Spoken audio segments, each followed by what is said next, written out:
यहाँ पर हम लोग स्टार्ट कर रहे हैं फर्स्ट चैप्टर का पार्ट 2 के लास्ट टॉपिक हम लोग ने क्या देखा था, स्ट्रक्चर ऑफ एंथर के बारे में। अभी यहाँ पर हम लोग स्टडी करने वाले हैं टीएस ऑफ एंथर के बारे में, ठीक है। तो उससे पहले मैं आप सब लोग से रिक्वेस्ट करना चाहूँगा, बहुत लोग ऐसे हैं कि लेक्चर्स को पूरा नहीं देखते, सिर्फ 1 मिनट देख के क्या करते हैं, लीव कर देते हैं, ठीक है। तो आपको ऐसे बिल्कुल भी समझ में नहीं आने वाला है। तो मैं आप लोग से रिक्वेस्ट करना चाहूँगा कि आप लोग पूरा जो है टॉपिक अच्छे से देखो, अच्छे से अंडरस्टैंड करो, ठीक है। तो यहाँ पर हम लोग देखने वाले टी ऑफ एंथर्स के बारे में, ठीक है।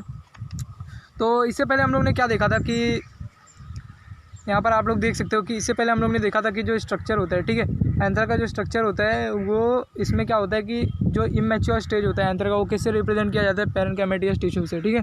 और वो जो पैरेन्काइमेटियस टिश्यू होता है वो किससे सराउंडेड होता है, सिंगल लेयर एपिडर्मिस से, ठीक है। तो अभी हम लोग यहाँ पर देखने वाले हैं कि एपिडर्मिस क्या होता है, ठीक है। एपिडर्मिस के बारे में हम लोग एकदम डिटेल में देखने वाले हैं।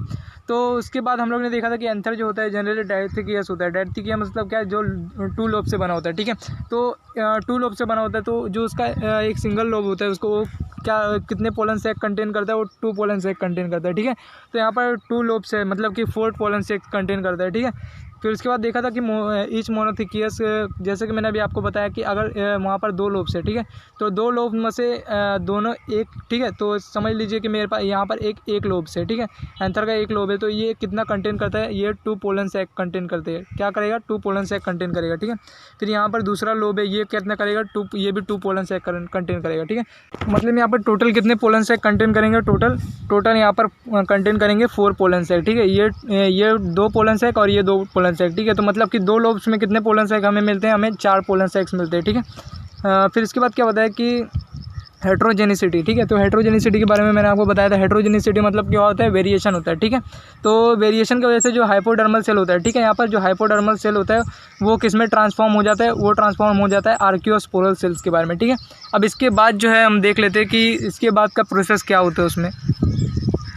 सो फ्रेंड, जैसा कि हम लोग ने देखा कि जो हाइपोडर्मल सेल है, ठीक है, हाइपोडर्मल सेल किस में ट्रांसफॉर्म हो गया, वो ट्रांसफॉर्म हो गया आर्कियोस्पोरल सेल्स में, ठीक है। फिर इसके बाद अब यहाँ पर क्या बताया था, archesporial cells divide into inner sporogenous cells and outer primary partial cells, ठीक है। तो इससे पहले हम लोग ने देखा कि जो हमारा हाइपोडर्मल सेल्स था वो किस में ट्रांसफॉर्म हो गया था, आर्कियोस्पोरल सेल्स में, ठीक है। तो अब जो आर्कियोस्पोरल सेल्स है वो एक प्रोसेस में जाएगा, ठीक है, डिवीजन प्रोसेस में जाएगा, और जाने के बाद यहाँ पर वो 2 पार्ट्स में डिवाइड हो जाएगा, ठीक है। तो पहला जो होगा वो हो जाएगा इनर स्पोरोजेनियस सेल्स में और दूसरा हो जाएगा आउटर प्राइमरी पार्शियल सेल्स में, ठीक है।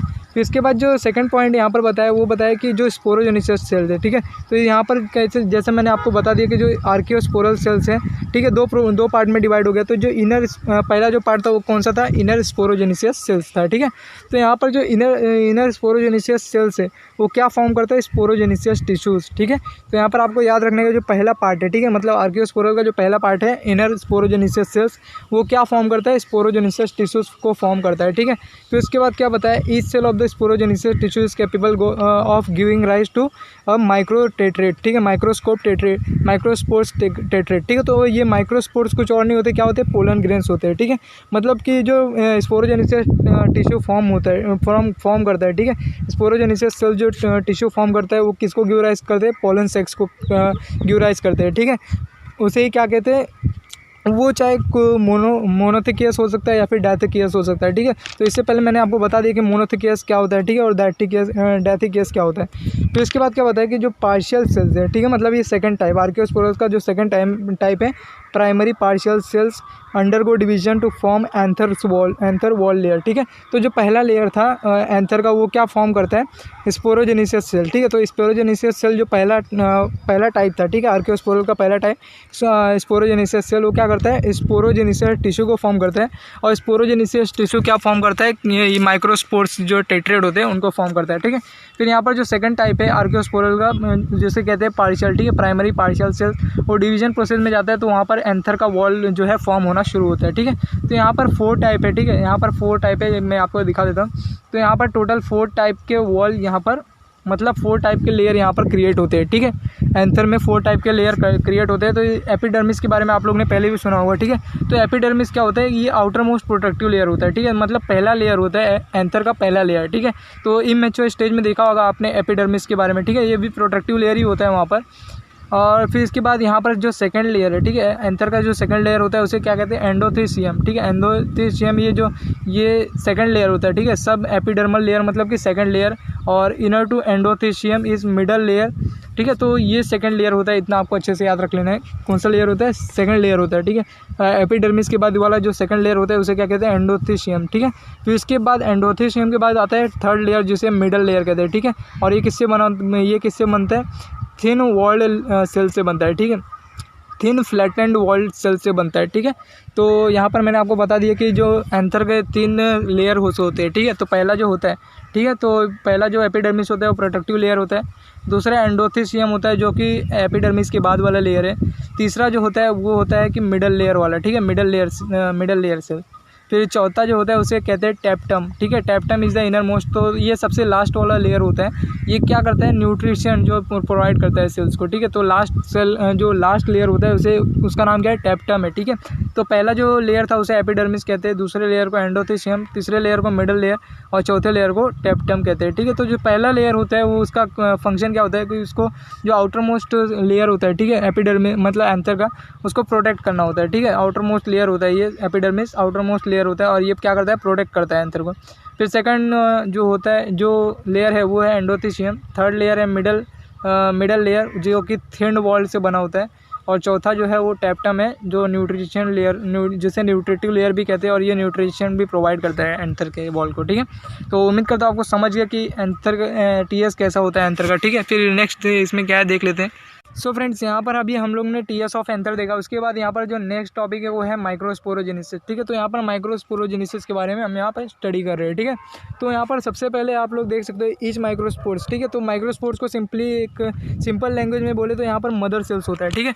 तो यहाँ पर जो मदर सेल्स होता है वो डिवाइड होता है, ठीक है, मियोसिस प्रोसेस से डिवाइड होकर यहाँ पर फॉर्म करता है टेट्रेट ऑफ हैप्लॉइड, ठीक है। तो यहाँ पर अगर एक 4 गुच्छा होगा, ठीक है, मतलब कि एक सेल है, ठीक है, तो यहाँ पर मतलब 4 सेल्स है, 4 सेल्स कंबाइन हो रहे हैं एक दूसरे से, तो यहाँ पर क्या होगा, टेट्रेट होगा, ठीक है। जब 4 सेल्स यहाँ पर कंबाइन होते हैं तो समझ लीजिए यहाँ पर 4 हैप्लॉइड सेल्स है, ठीक है। तो 4 हैप्लॉइड सेल एक दूसरे के साथ कंबाइन हो रहे हैं, ठीक है, एक साथ आके कंबाइन हो रहे हैं, तो यहाँ पर क्या होगा, हैप्लॉइड ऑफ टेट्रेट हो जाएगा, ठीक है, जो कि तो यहाँ पर सबसे पहले मैंने आपको बता दिया था कि माइक्रोस्पोर्स क्या होते हैं, पोलन ग्रेन्स होते हैं, ठीक है।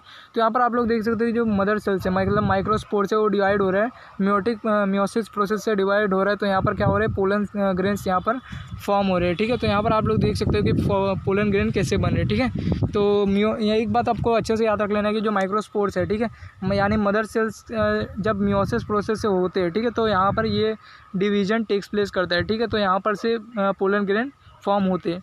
फिर इसके बाद यहाँ पर है स्ट्रक्चर ऑफ माइक्रोस्पोर्स, ठीक है। तो यहाँ पर स्ट्रक्चर देखने वाले माइक्रोस्पोर्स यानी पोलन ग्रेन्स के, ठीक है। तो इससे पहले भी मैंने आपको बता दिया था कि माइक्रोस्पोर्स यानी क्या होता है, मदर सेल्स ही मतलब पोलन ग्रेन्स ही होता है, ठीक है। तो अब देखने वाले स्ट्रक्चर ठीक है, पोलन ग्रेन का स्ट्रक्चर देखने वाले। फिर यहाँ पर सबसे पहला पॉइंट में यह बताया कि typically pollen grains is a non motile, ठीक है। तो नॉन मोटाइल मतलब जो मूव नहीं कर सकते, ठीक है, non motile haploid unicellular body with a single nucleus, ठीक है।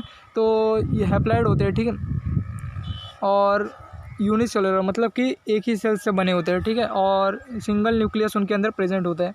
फिर सेकंड पॉइंट में ये बताया it is surrounded by 2 layer wall called sporoderm, ठीक है। तो कोई भी अगर ऑर्गेनिज्म से, ठीक है, उसके जो लेयर है, ठीक है, अगर वो 2 लेयर से बना होता है, ठीक है, तो उसे क्या कहते हैं, वो उसे क्या कहेंगे कि वो स्पोरोडर्म है, क्या है, स्पोरोडर्म, ठीक है। अगर 2 लेयर वॉल से बना होगा तो उसे क्या कहेंगे, स्पोरोडर्म लेयर से बना है, ठीक है।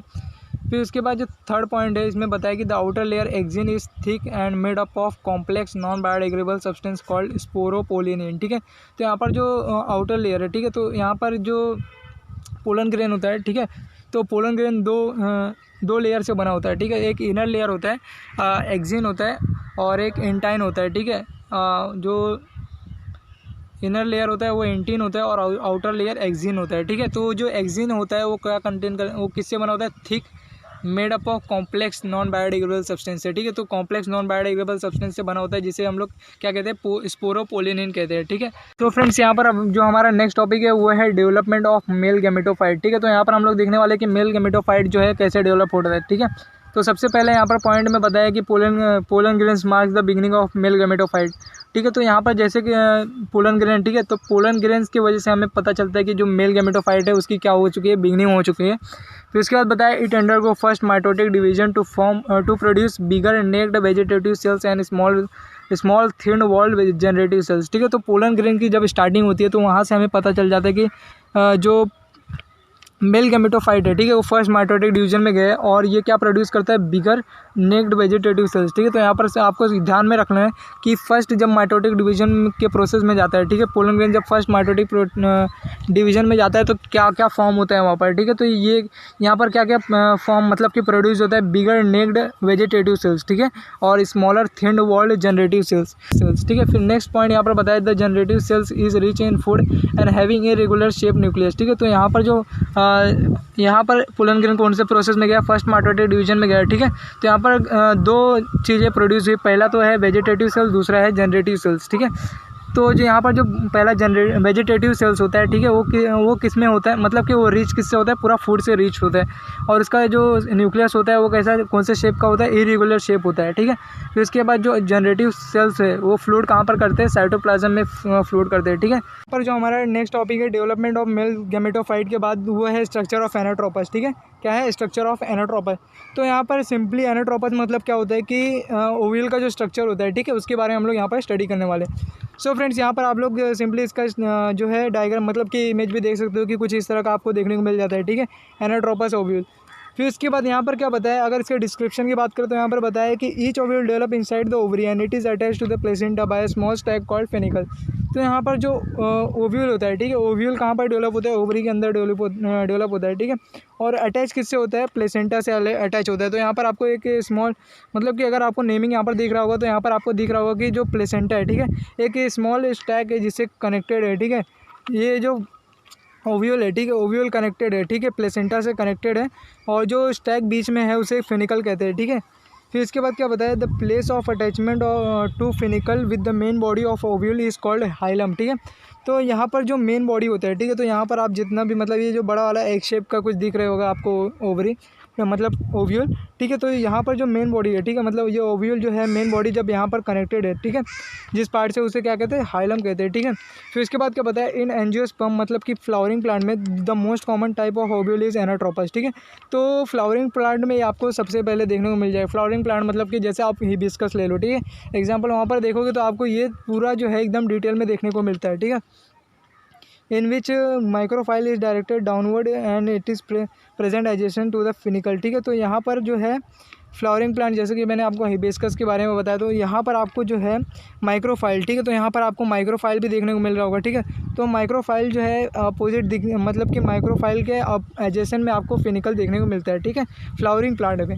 तो इसके बाद क्या बताया, the ovule consist of central parenchymatous tissues. ठीक है, तो पैरेंकिमेटियस टिश्यूज़ के बारे में तो आपने पहले भी सुना होगा। ठीक है, जब हम लोग ने एंथर मतलब स्ट्रक्चर ऑफ एंथर देखा था तो वहाँ पर हम लोग ने देखा था कि जो इमेच्योर स्टेज होता है, ठीक है, एंथर का, तो वो किससे सराउंडेड होता है, पैरेंकिमेटियस टिश्यू से। ठीक है, तो यहाँ पर जो ओव्यूल होता है वो भी क्या कंसिस्ट करता है, पैरेंकिमेटियस टिश्यू। फिर इसके बाद क्या बताया, the nucleus which is surrounded usually to protective covering integuments via outer and inner integuments. ठीक है, तो यहाँ पर दो प्रोटेक्टिव कवरिंग जो होती है। ठीक है, तो ओव्यूल में दो प्रोटेक्टिव कवरिंग होती है, पहला जो होता है, ठीक है, पहला और दूसरा, ठीक है, आउटर और इनर इंटीग्यूमेंट्स होता है। तो इंटीग्यूमेंट्स मतलब क्या होता है, कवरिंग होता है। ठीक है, इनर कवरिंग और आउटर कवरिंग।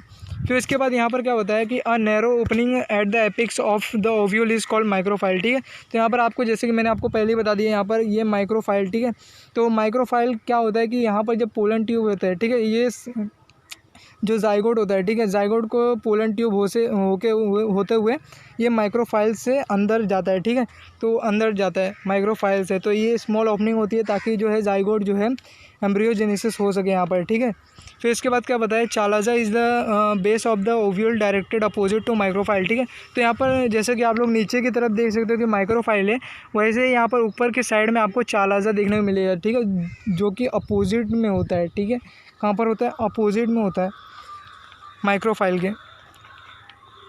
तो इसके बाद क्या बताया यहाँ पर, embryo sac is a ovule multi cellular structure embedded in the nucleus. तो यहाँ पर एम्ब्रियो सैक आपको देखने को मिलेगा, ठीक है, कि एम्ब्रियो सैक कहाँ पर देखने को मिलेगा, आपको सेंट्रल में यहाँ पर देखने को मिलेगा एम्ब्रियो सैक, ठीक है, यहाँ पर आपको देखने को मिल रहा होगा एम्ब्रियो सैक।